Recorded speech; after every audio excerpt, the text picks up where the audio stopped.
time on OTC to talk about something which is not in crisis because so many episodes of CTC in the past year have been about this crisis or that, particularly ever since this wretched virus has descended upon us, and also that the Chinese sitting on dharna in Ladakh and assorted other problems. So now, one thing in the country that we've found, in fact, even globally, that somehow has bucked this trend where the news has continued to remain good is the markets, is stock markets. So who do we have today on this episode of Off the Cuff? But the biggest bull on India's stock market. I know that the last one was about, our guest was Mr. R.S. Sodhi, the MD of Amul. So we talked about cows and bulls in that case. But in this case, we're talking about bulls of a different type. So Rakesh bhai, welcome to Off the Cuff, and tell us, are you ever bearish or always bullish?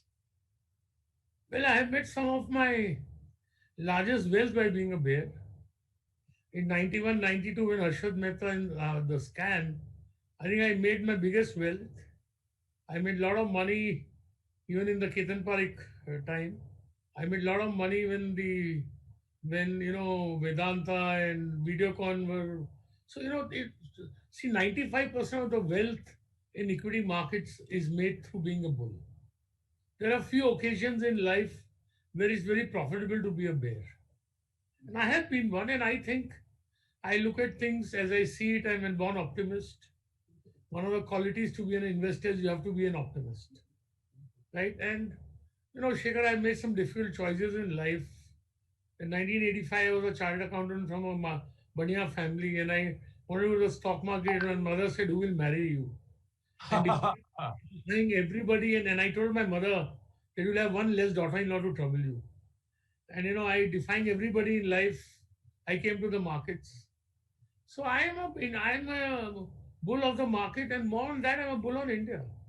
I think But time has blown me up. I think people are very contemptuous that I'm always a bull. But even at the cost of boasting, I think if they had followed me, they would have been maybe far richer than what they are. well, I think first of all, I would have to say that you are very fortunate that the woman you are married to said yes to marrying you, because I can see that you are so spoiled by her. So you are lucky. Count your blessings. Second, what is bull and what is bear? Because the market has to go up, the market has to come down. So, do you agree with this characterization of individuals who work in the markets full time? I will not say players. You are now a full time market person. Yeah. Now, can you describe people as bulls or bears? Because if you could compartmentalize people like that, then market would be very easy to game. So, a good person in the market is like a chameleon. He changes his colors with the changed circumstances. You should not, you have to approach the market with what the realities are. You have to see the market as it is rather than what you would like it to be.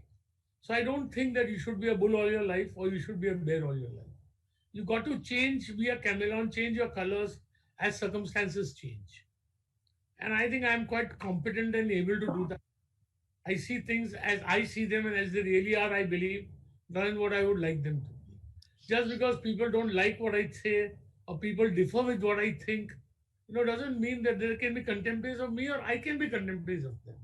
See, the market is interesting. R.K. Lakshman said the stock market is interesting because there is a difference of opinion. And time bears that out that who's right. It's a difference of opinion which makes the market interesting. So I think we should not be contemptuous of others' thinking or others' opinions. We got to analyze the reasons and come to our own conclusions. And I don't think you can ever differentiate or mark yourself in the market unless and until you have your own opinion. I think whatever I achieved in life, one of the biggest factors is that I've always thought independently. I made the biggest first fortune of my life when everybody said that Madhu Dhanvate will give a very bad and socialist budget. And I thought that the Prime Minister was VP Singh. He was the person who abolished estate duty in India, who brought down the rates of tax substantially. And I thought, although he was a Thakur, he's a born businessman and he won't disturb business. And that was the day on which my wealth went from 2 crores to 20 crores overnight. because I stuck to that opinion despite the biggest stalwarts of the market, including Mr. Rakesh Jhunjhunwala and Mr. Nimish Shah, was so bearish. So I think you got to have independent thinking. You got to change with the circumstances, and you got to accept defeat. See, Churchill has said you have to lose many a battle to win a war, and it's very ego hurting to admit that you are wrong. But to succeed in markets, the only way to do it is be ready to lose the battle. And I'm always ready to lose the battle. I want to win the war. There have been so many times I've been wrong in the markets. I've admitted it. I mean, my strike rate was, my strike rate is also not as high as people think. You know, we always remember it's what George Soros said. He said it's not important whether you're right or wrong in markets. It's more important how much you lose when you're wrong and how much you make when you're right. Yeah. So do you let your emotion also influence your judgment in the market? My emotions are reserved for my wife, my children, my mistress, right, my relatives and my friends, not for the market. I'm emotionless as far as the market is concerned. Yeah. So are you bullish or bearish right now on Indian markets? I'm extremely, extremely bullish, and I have been extremely bullish from April. Yeah. And let So me tell you one thing, I sold 2% of my portfolio in March at the lowest levels. And I turned bullish in late April, mid-May, and I'm carrying the highest leverage of my life. And I think the biggest bull market of India lies ahead of us, and not 1,000 kilometers away. We are in that process. If the Rajdhani, if I tell the Rajdhani is from Bombay to Delhi is the bull market, I don't think we have even reached Dhanu from Bombay. Uh-huh. But So we are next that, that. that's saying a lot. So you said that you don't let your emotions come in the way of your judgment in the market. Right. So I will take it one step further and I will say you don't let your voting preferences also to influence your view on the markets. See, I'm a patriotic Indian, but I don't mix business with patriotism. Neither do I mix business with pleasure. Business is business, right? And there is one difference between me and most Indians. I feel, see, most Indians are frustrated because of the civil services they get and the corruption that they face, right? But I feel the innate skills of Indians are unbelievable. Whether it's journalism, whether it's medicine, whether it's space, whether it's software, whether it's business, whether it's entrepreneurship. And don't forget, in the 17th century, we were 40% of world GDP. So I believe in the skills of Indians, and any society which has achieved prosperity and retained it has only two essential factors. One is skills of the people, and one is civic sense, or civil sense, or democracy. So I think India has both in abundance. There's no question. That's my opinion. I just as I said in a Diwali interview, I see a far different India, a far different Indian than what most Indians think. And I think that I'm extremely bullish because no doubt the bullishness in the market has been aided by by the liberal fiscal monetary policies worldwide. But I think there is far more to the rise in the market than just the liberal fiscal and monetary policies. And the great, and most bull markets start in the depths of pessimism. So Right? Rakesh bhai, you said that in March you sold a bunch of your portfolio. By April, May, you turned bullish. Now, April, May, that timed exactly with the peak of the pandemic, when the cases were rising every day. Everybody was hiding. We were under a complete lockdown. Right. And at that point, nobody saw light at the end of the tunnel. So how does Rakesh Jhunjhunwala turn from bearish to bullish as things get worse? Yeah, I don't write notes for anybody. Right? It's just how the mind works. Uday told me to discuss with his board. So he said, I don't find anybody optimistic other than you. Uday Kothak told me, and actually I had a 1 hour session with his board. Because he said, I want your optimism to grow on people. So I felt people were too pessimistic. After all, it's a flu. It's not a cancer. Right? So people were too pessimistic, and I understood some kind of ramifications. I mean, we are recording, Rakesh, we are recording today when the famous man who said it's another flu is going out of power, that is Trump. So this isn't just a flu, this is worse than a flu. I did not advocate that you do not take precaution against the flu, Right. right? And see, the maximum fear of a problem is when you cannot understand the size of the implications of that problem. And the way the market rebounded, right? It gave a message. The market always gave a message. Market is like the weather. You may not like it, but you have to bear it and learn from it and prepare for it. So to my mind, the kind of valuation that were there, the risk reward ratios that were there, the kind of pessimism there was there. In March, there was uncertainty. In May, I didn't face in relation to the valuations. And then the market unraveled itself. And I'm not bullish because I want others to be bullish. I don't go to, go for interviews and advocate stocks and tell people that you buy this and buy that. Right? I have a feeling I can't reason it. It comes to my mind. And now I try to reason what made me bullish. I mean, I bought Tata Motors. I invested a lot of money in it. And Mr. Nainan told me, "What are you? You're crazy. Now the stock is up 2.5 times." So and I think I will always had this on the back of my mind that all change that has come from 2014, it's going to come together. People don't understand Jan Dhan. People don't understand Aadhaar. My help today has a passport. He has an identity. He used to pay 5% transfer money. Now he doesn't pay anything in one. So therefore, the change that has taken place through RERA, through the insolvency, through the way we are dispersing subsidies, the way we are trying to create ease of business. I think, I said in the NRI meet, what did America give the Indian non-resident Indians?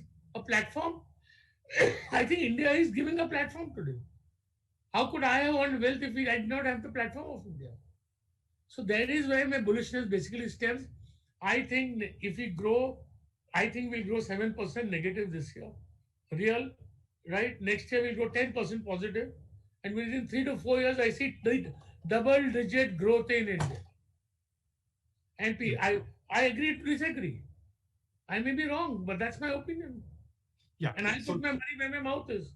So you go by instinct. So if you were playing cricket and you were a batsman, what would you be? Would you be Virender Sehwag or Tendulkar or Pujara or Dravid or Kohli? What will you be? I will be Rakesh Jhunjhunwala. You'll be Rakesh I Jhunjhunwala. tell you, I met Mr. Warren Buffett for lunch in Delhi once. So someone introduced him and said they call him the Rakesh Jhunjhunwala, the Warren Buffett of India. So he said, I hope he doesn't make me the Rakesh Jhunjhunwala of America.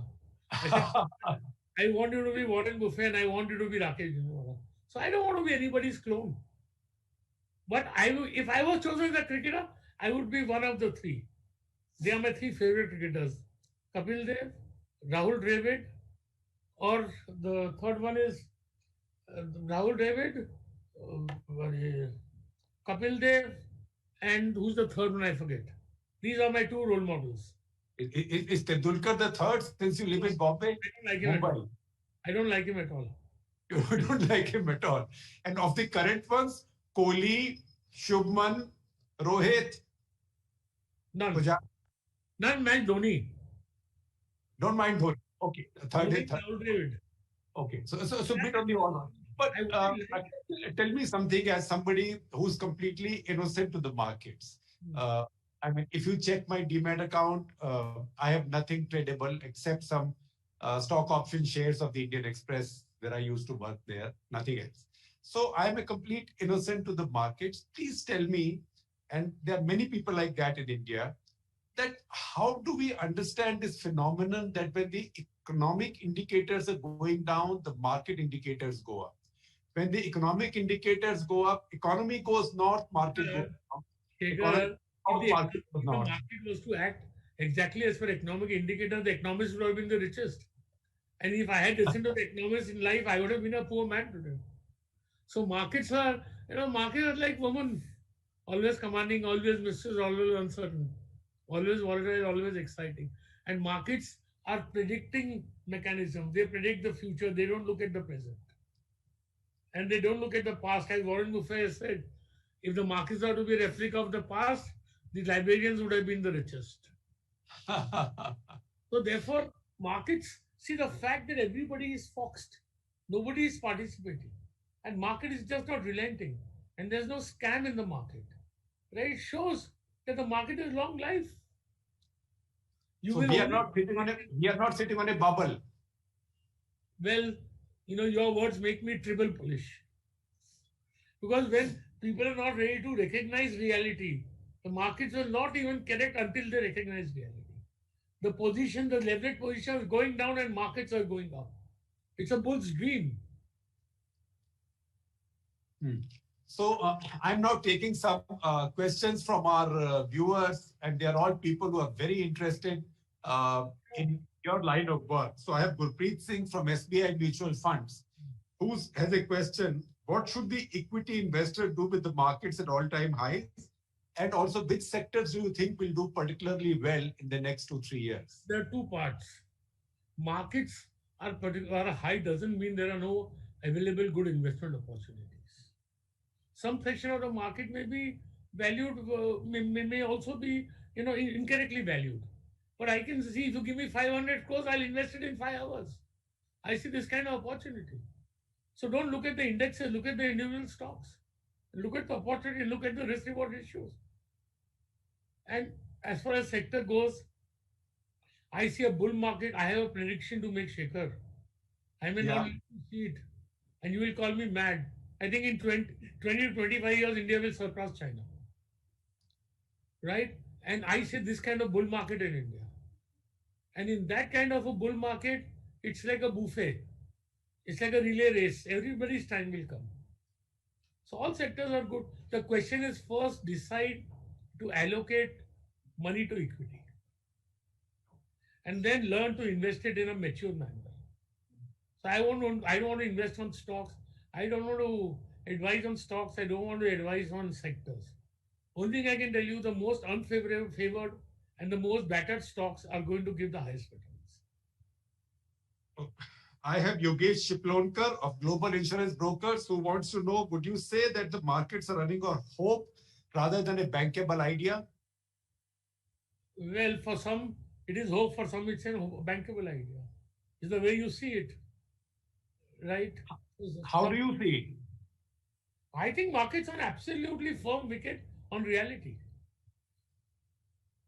Market has gone up from 7,500, nearly doubled.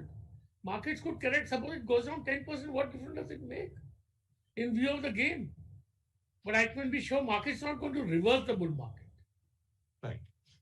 Rakesh, you said that in 25 years, India will be ahead of China. I hope you are aware that, or you're conscious, I know you're aware, that China at this point is 5 times of India.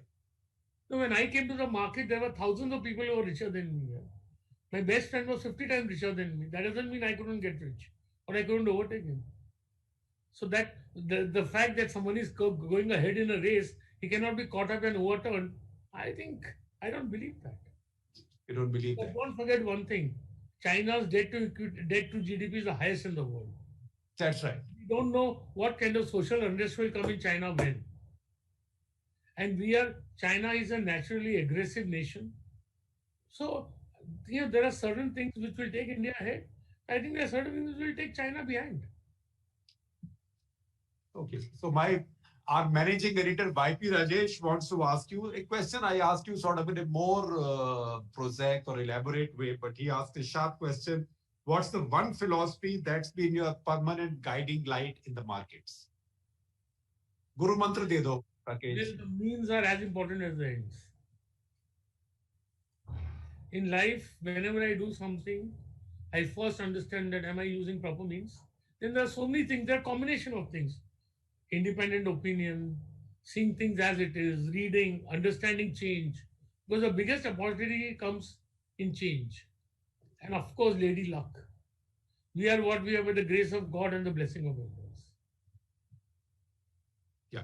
And of course, India's bullishness. If India had not grown, the markets wouldn't have grown. Corporate India wouldn't have grown. But India's growth has struggled for the past 3.5 years. So it's not just the phenomenon. Therefore, that 3.5 years has to be made up now, no? It is made up very fast. I'm telling you, looking at the budget figures, people will be surprised at the budget. I see. Do you have inside knowledge or are you just I guessing? don't go, I never come to Delhi. I don't know anybody in Delhi. If I know, I don't talk to them all because I have made life by my judgment and my opinion. So you tell us your sense of what's going to be in the budget. Well, there is going to be no taxes. There is going to be substantial increase in expenditure. The current year's fiscal deficit will be about 6.5, 7%. I think next year they'll peg it at 6%. And in 2020, government expenditure was 27 lakhs. I think this year will be 31.5, 32 lakhs. Next year will be 37, 38 lakhs. Okay.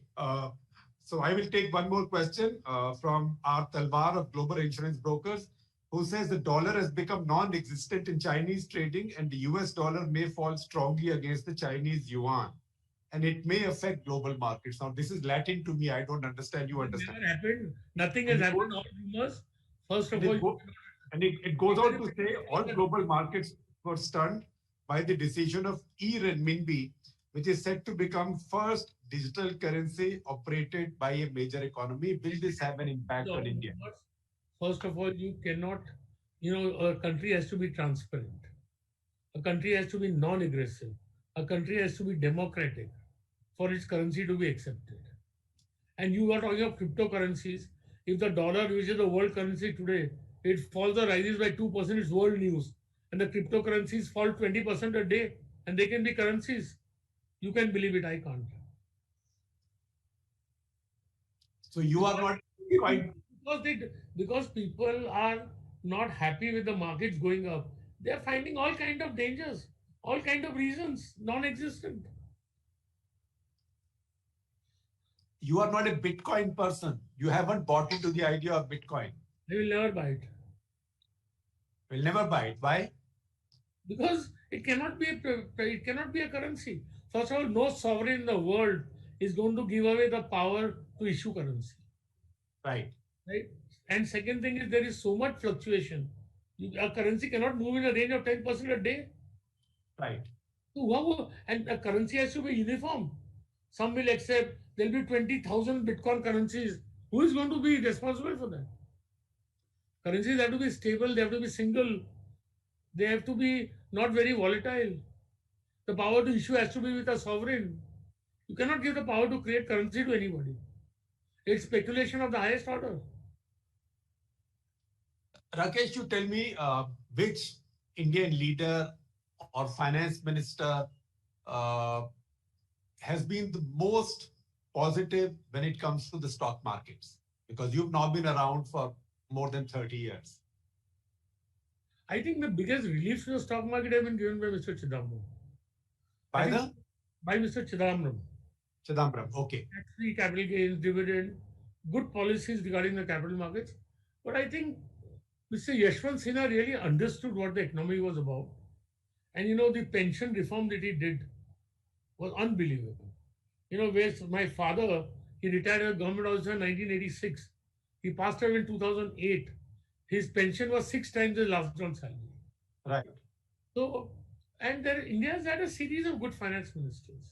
So if I may clarify, what happened, Yashwant Sinha on was that new central government employees were shifted to National Pension Scheme, new pension, NPS. Right. Otherwise, as a society, we can't afford it. Today, I was looking at Government of India's pension liability is already 3,60,000 crores. Right. Now, in some time, this pension liability will come down because there will be no pension liability on central government employees. Right. Because increasingly, more and more people are now in NPS. Yes, and in NPS, the government salary bill goes up. Right. Because they contribute to Provident Fund. The central government never contributed to my father's Provident Fund. Right. They gave him pension. Right. Now, there are I also believe, Shekhar, that in a true democracy, which I feel India is, a democratic society ultimately does what is right. And I have seen how morals have changed in India, how India has changed, how the rich attitude has changed. पहले क्या था, करा लेंगे, transfer करा देंगे, ये करा देंगे, क्या डरना है?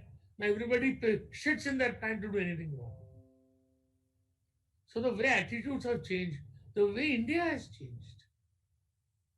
The And way, I can tell you one thing that 5 years, 15 years ago, your Swiss bank balance was the source of pride in Delhi. Today, your market cap is the source of pride.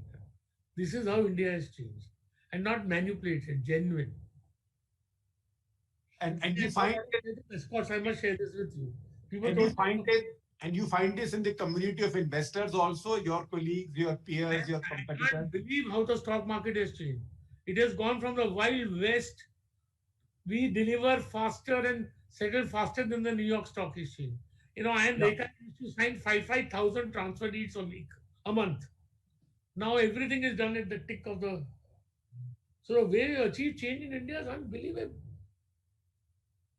The way we're using credit cards now, the way we're using digital payments. So I believe in India's skills and the change that has come about is coming together. Indians don't need government spending. India needs a platform. India needs ease of doing business. हम दुनिया को दिखा देंगे हमको खाली freedom दो bureaucracy से. Right. So has this government done enough to give you freedom, or could they have done better? See, anybody could have done better, but I think they have done better than most governments. And also, I think there is a pride in the Indianness of this government, in the BJP, that we are Indians. We should win. We should be members of the Security Council. When the Jansangh was formed, one of their ideas was that India should be a member of the Security Council. Yeah. So I also have questions coming up from our viewers now who are viewing live. So there's Pranav Patel, who wants to know what is the next Tata Motors. Well, see, I don't advise anybody any stocks because Shikhar, what happens? I ask you to buy a stock. Now something changes. It's uncertain world. I sell tomorrow. Can I know who has bought because of me? And you cannot make money on borrowed knowledge. And tips are injurious to health. So I request Mr. Patel, first decide to invest. And investing is a professional job. Leave it to the experts.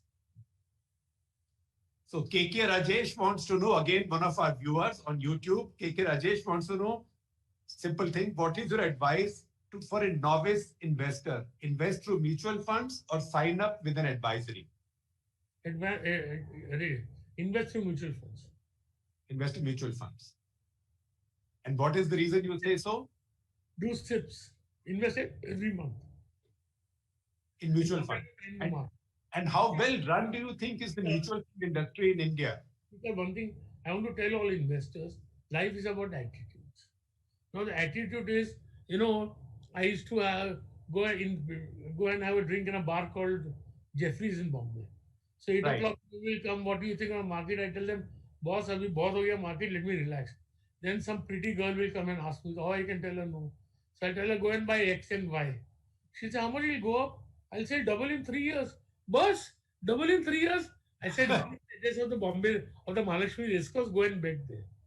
So see, an alternative investment can give you 5-6% return. And equity can give you 15%. That is what you should expect. Right? Don't think this is a race course. And don't think this is a lottery. So there is also Pushkraj Behere, who wants to know, for getting market valuations to be close to reality, do you think that financial and sectoral data available in India is very thin, that we need more data in India? I can't disagree more. There is an overabundance of data. And see, there are two parts of analysis. One is data, one is the interpretation of the data. So the data is clerical work, the real job is the interpretation. Because the question is, go ahead. The most difficult, what are the most two difficult things in the world? Right. Valuing the stock in beauty in a girl, they are so personal. So how you interpret the data is very important. Rakesh, you are thick-skinned. You will get me into trouble in these times of political correctness. Because in my newsroom, people will come and beat me up for putting up with what is called as sexism these days. This is not sexism. I'm saying beauty in a girl or beauty in a man. It's the same. I'm saying beauty in a human. Yeah, you've learned quickly. You've learned quickly. So tell me, Rakesh, do you invest in the public sector PSUs? Well, between 2003 and 2008, I made the biggest money. I bought Bharat Electronics at 20 rupees and sold at 1200. I bought Bharat Ratna was at 28 and sold at 1100. So I made a lot of money in the public sector at that time. No, you said Okay, you bought at 28 and sold at 11. How did you make money? Well, 1100. Oh, 1100. Okay, okay, all right. I think there's a lot of opportunity in the public sector. And I think the biggest opportunity in the public sector at the moment is in public sector banks. In the banks, all the banks are in such a bad way right now. Right, that is the question, no? You asked my opinion, I gave it. I can't give a wrong explanation. So you can also explain it. That will be very nice. Why do you? Because I think, the economy is going to grow. The people are going to be able to garner deposits of the public sector banks. They have made more provision in their books than maybe HDFC and ICICI Bank. Right? They're well provided for the bad debts. And now they are at the cusp of efficiency. Right? And the valuations are ridiculous. Do you understand one thing? That Canara Bank has the same loan book size as ICICI Bank. Right. And the market cap of ICICI Bank, I think, is 5 lakh crores or 4 lakh crores, and Canara Bank is 25,000 crores or maybe 30,000 crores. Cost to income ratio of ICICI Bank is 40%, of Canara Bank is 55%. That's going to come to 45. And once what will happen that after all we have lent some 1 lakh crores, the liquidity is only 5 lakh crores, no? Which is 5% of the advances. Once this goes away, then banks will get pricing power.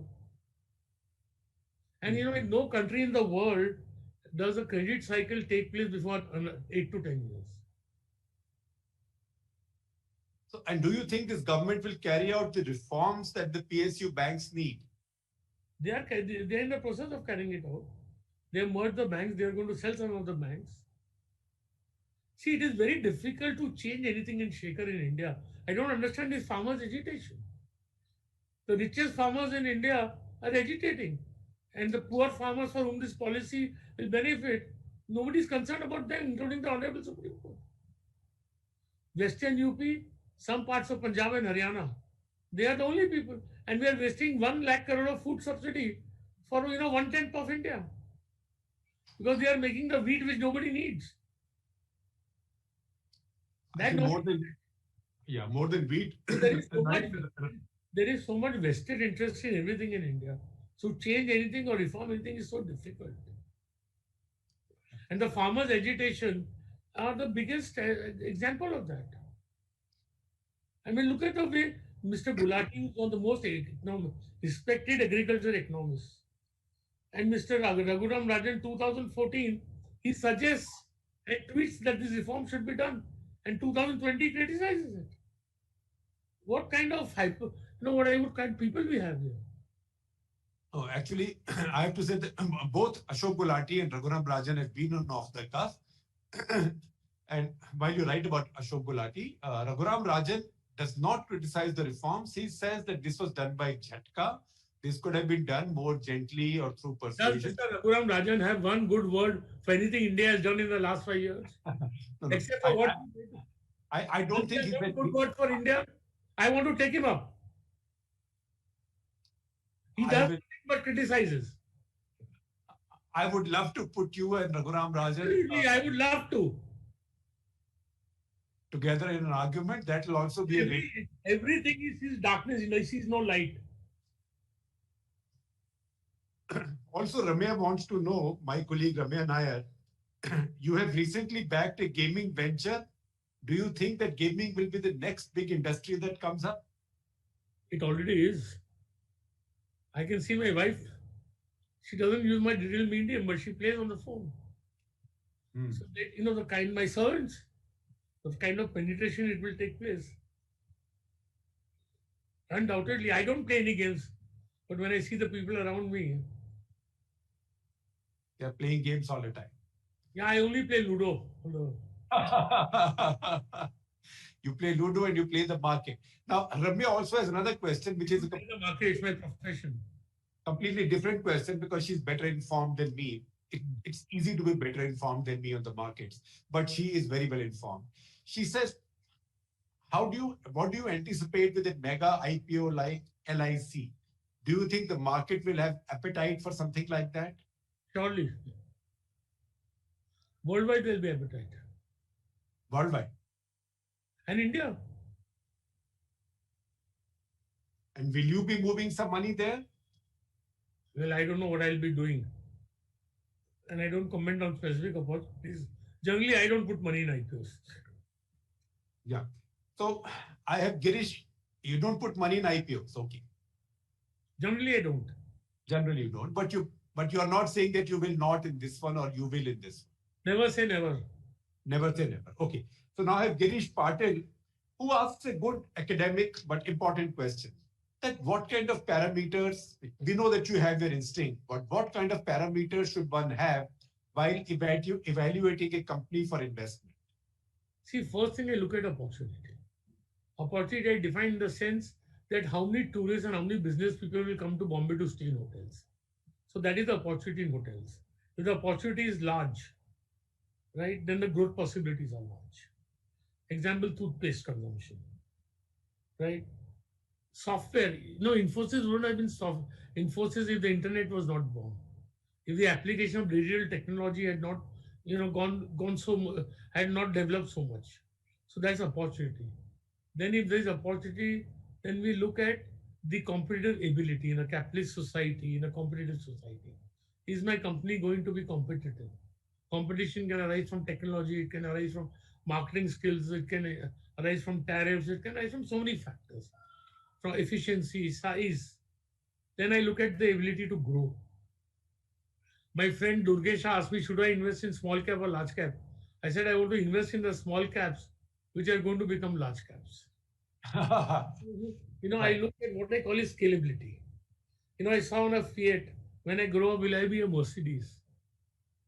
And scalability has so many barriers: capital, ability, attitude. Then I look at I would say the financial profile or the input output ratios, the working capital cycle. And everything is one side. I look at valuation on the other side. I tell you an interesting anecdote was I bought 5% in United Spirits and United Breweries for 10 crores in 1999. 5% of? United Spirits and United Breweries. Right. Each. For 10 crores, there was 60% of India's liquor market. Right. For 200 crores, I was buying 60% of India's liquor market. Everybody told me, Vijay Mallya, this, that, you'll never earn money. So I sold my stocks for 150 crores in 3 years. So look at the valuation. So everything is important. It's important what you buy. It's more important what value you buy. And then you got to have guts. See, the biggest opportunities arise, when I say public sector banks and everybody is surprised. Oh, it makes me more bullish. The best opportunities are not recognized by most people when they arise. And remember, crisis in Chinese is opportunity. So what is it that you learn from other famous investors? Is there something that you learned or that you learn from, say, Warren Buffett? Well, I've learned optimism, right? I've learned that business models are very important. People are more important than are as important as the opportunity. From George Soros, I've learned guts. I learned the fact that they have to time. When he made the billion pounds in 2019, whenever he recognized that the EMU mechanism between the mark and the pound will not last because he said they will not align on fiscal policy, right? But he timed it. So when something is wrong in the market, you recognize it, but you have to time it. I've learned from George Soros. The timing is the thing. I've learned so much from Mr. Rakesh Jhunjhunwala. I've learned so much from so many people. I've learned so much from Howard Oakes. He has defined risk. He has said volatility is not risk. A permanent fall in value is risk. So I've learned. I mean, I have learned and I am learning. The quest to learn is a journey, not a destination. I have So much learned, but much, much, much more to learn. And I'm learning every day and I approach things with an open mind. And I can always be wrong.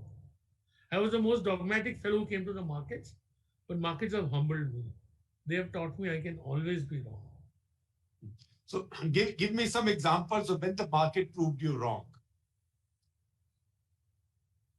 Well, markets, general movements have not proved me wrong, but individual scripts have proved me wrong. I made far more mistakes than people know. And I'm not afraid to make a mistake. Because if I'm afraid to make a mistake, I'll never act. Only I want to make mistakes which I can afford, so I may live to make another. So will you mention some specific mistakes that you made in the past? See, I don't want to give, I have sometimes, on a blink of a good performance, trusted many entrepreneurs blindly. And the biggest mistakes I've made is in trusting people. Then Trusting yes. and then having an inertia about it and not acting about it. Yeah. Because when I lose the trust of a person, I'm not afraid of losing money. God has been kind. He has given me far more than I need. Wealth also has a purpose. And I define a rich person as one who has more than he needs. Right? So, when mistrust it, I mean, it makes me very disappointed and very apprehensive and emotionally very disturbed. I don't mind losing money, I don't mind making mistakes. So generally, people who are in the markets, Hmm. that there's an impression that they are very cold-blooded, they are very brutal, and this has come from Hollywood movies as well. Greed is good, right? How accurate is that characterization? Are Yeah, people as long as the means are right, right? These are markets, this is not charity, boss. This is competition. So as long as I use proper means, I want to own all the wealth of the world. I have right of all greed. But the means that I use should be legitimate. And I judge my means by the spirit of the law and by my conscience. If my conscience says what I'm doing is right and I'm following the spirit of the law, I have right to be greedy. I have right to try to earn the greatest wealth in the world. What's wrong? I, so I have a question from I should not forget one thing, that the worst of the mistakes are made in the best of the times. So that greed accelerates and ends in tragedy when you think everything is permanent. Just because I had a great time from 89 to 93, from 93 to 2000, my portfolio didn't go up at all. So, don't take anything for granted and don't get used to something. All success is temporary and transient.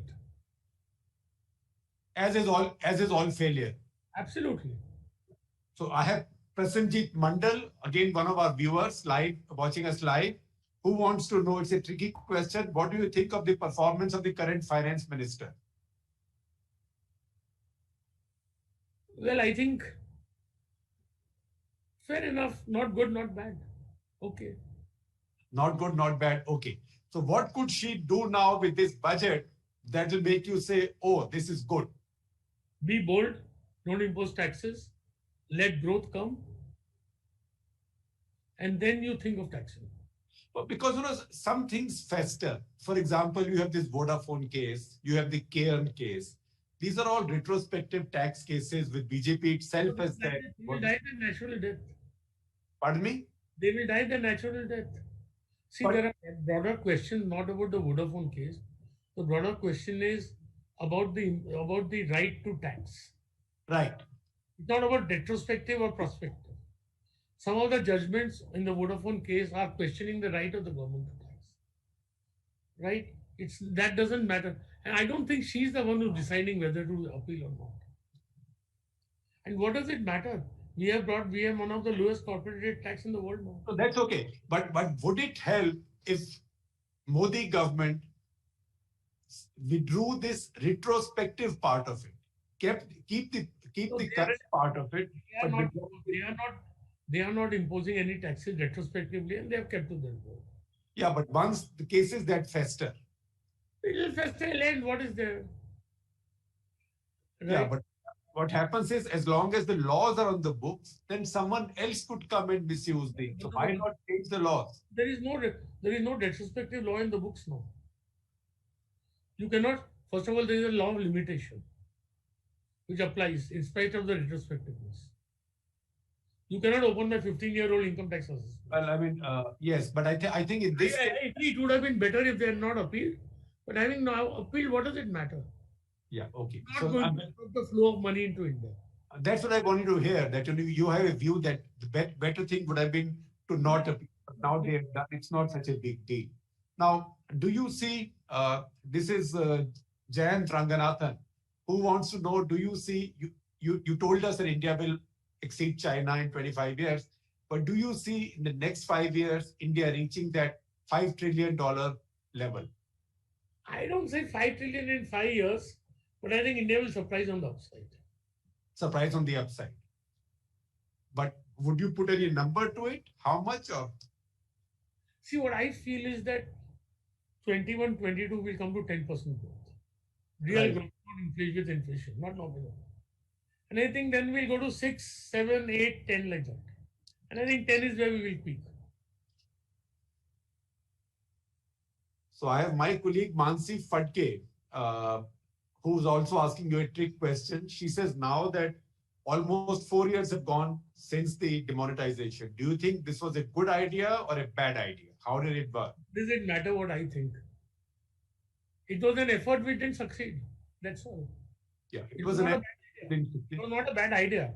But it could it did what was estimated did not turn out to be true. Would you? When my father was commissioner of income tax, they demonetized in 1976. Right, but that was a very small scale, only of some notes. This was very big. The size of the economy was small also. No? Yes, but that was only some notes. But aren't you surprised that you have a strange situation in India that we have a 2,000 rupee note, but not a 1,000 rupee note? Well, I don't apply my minds on all these things. What does it matter? Now, what does it matter to me? Today, 2,000 rupee note, 1,000 rupee note, 500 rupee note. It's a bit of an oddity, isn't it? Why have an opinion on everything here? What does it matter to me? So what are the things that you'd rather not have an opinion on?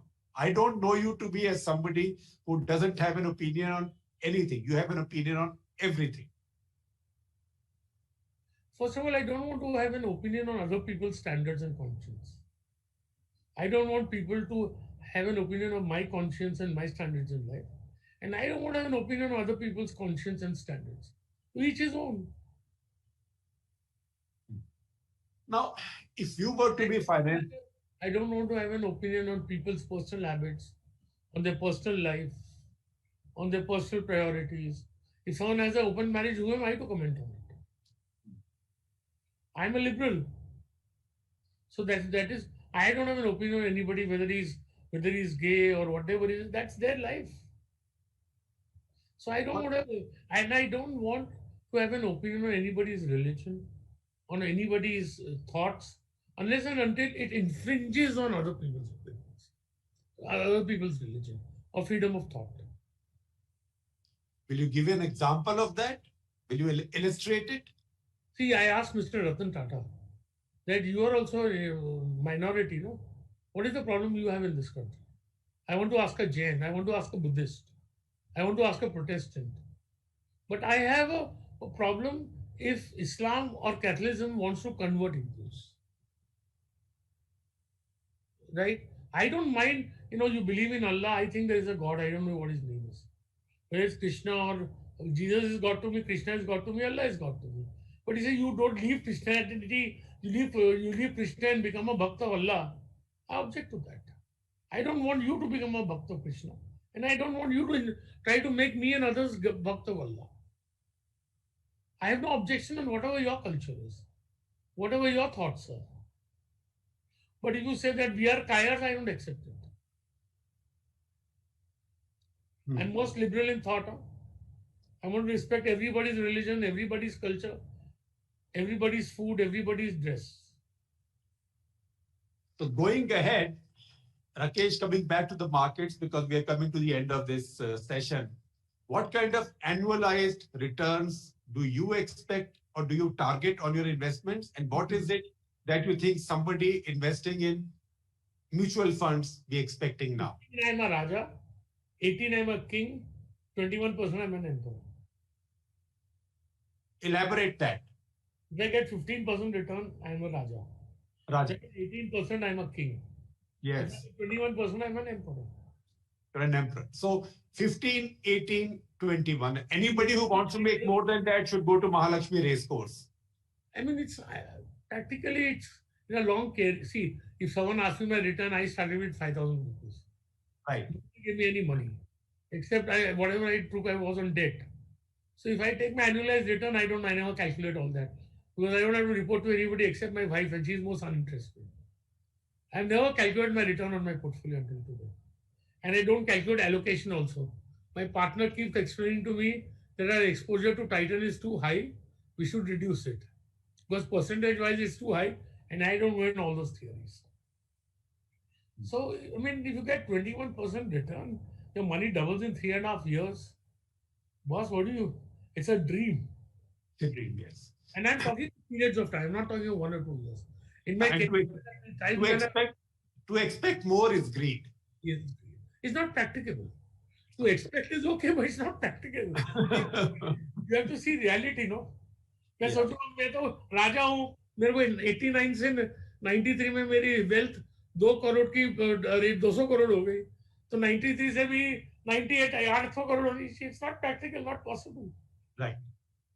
So I have a last question from Vivek Srivastava who wants to know what is now this is again advice for common people. For common people investing in stock markets who might have investable surpluses, should they go the SIP route today or should we make large bulk investments? You should go through the SIP route. Because SIP. India is basically in a bull run. Right? It's very difficult to time markets. Right. So every month you put your money in an average. And there will be times when you should withdraw also. Or you should stop putting in withdraw also. Right? But I think India, the greatest bull market India will ever see is ahead of us, not behind us. So right now you will say is not the time to withdraw. Not at all is the time to put. Time to put. So I think that's a good note to conclude this session on, Rakesh. Thank you very much. Allow me to ask one question. Sure. What do you think of India's economic prospects and what do you think of this government's contribution to the economic prospects? Well, this is, you are reversing this, so maybe we'll need another session for this. But I would say that this government has done a few very good things. For example, the bankruptcy process, very good idea. The fact that this government is now going out to privatize some big PSUs, a very good idea.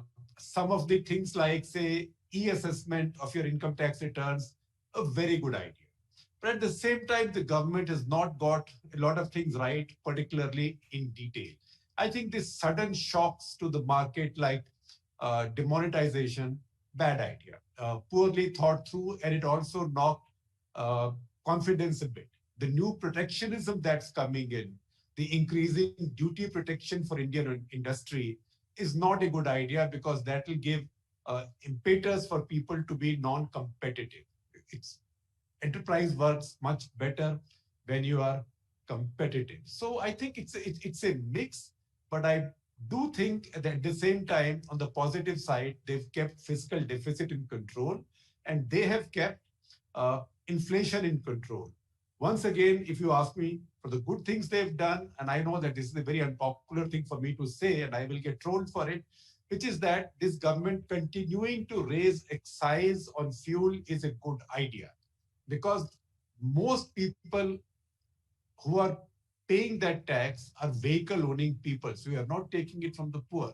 Now, government may be taking it from the middle classes or lower middle classes and using that money to give to the poor.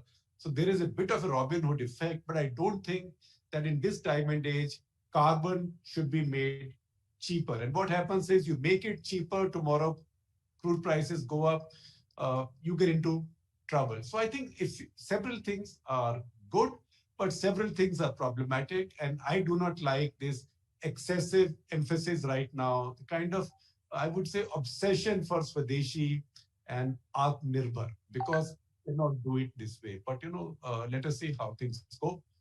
Let's look at the good side and hope for the best. Good. And you don't agree with the social agenda? Pardon me? You don't agree with the social agenda?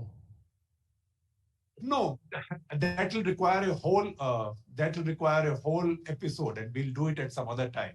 Okay. Because right now, Sure. because politics comes in. You look at sharing a single malt with me again. Yeah. See, if you ask me in one line, my view would be that no economic growth is sustainable without social cohesion. So as long as social cohesion is there, you're fine, but you have to see how social cohesion is to be maintained. So I think on that note, we should conclude this session. Rakesh, thank you very much, and thank you for your patience, and thank you for your positivity. We have to be positive, otherwise I'll put my money in the reserve bank. Well, thank you very much. Good luck to you. Shekhar, I want to tell all your hearers, I want to tell every Indian, believe in India, my friend, not because you're patriotic. Because realistically, if I look at, not because if I look at journalists, I look at doctors, I look at software engineers. I look at entrepreneurship, I look at teachers. What is it that India doesn't have in skills? What we need is a platform will take the world. Look at these 21-year-old boys, wherever they come from, and won the test match. It makes my pride in India. Bharat माता की जय कि भारत माता ने ऐसे लोगों को cricket में ला पाए जिनको ऑटो रिक्शा ड्राइवर थे. It makes me more proud that a poor man's son could play for India and make this country proud. As an Indian, I feel so much for the victory, and I feel so much for those boys. If we didn't have a good society, they could have never come out. So I think that is the most. Believe in India, sir. Believe in India. We will succeed. So that's our common vested interest. So let's all blame politicians and don't blame others. Look at yourself. Yeah. Look at what you are contributing to society. And look at the means you are using. I think that's a brilliant note to conclude this session on, Rakesh. Thank you very much. It's been. I'm sorry if I offended anybody. Not at all. Not at all. This is a wonderful conversation. That is the spirit of Off the Cuff. Thank you. Thank you. And wishing you good luck and wishing you all good health. That is the most important thing. Now, this year has taught us that health is something that we tend to take for granted. I have 3 aims in life. One is my health. 2 is I want to be a better human. Right? And 3rd is I want to give. You want to? Give. Give. I pray to God that you are the giver of wealth. God, give me the power to give. You give the wealth, you give me the power to give. These are 3 things I want to do in life. So, gives me the power. So we can say, I hope Bhagwan says Tathastu, and we can say Amen or whatever. We don't know who God is, but whoever God is, I hope he or she is listening. So once again, a larger force than us. जो हमको शांति दे, शांति होगी तो सुख होगा. Absolutely. Thank you, Rakesh.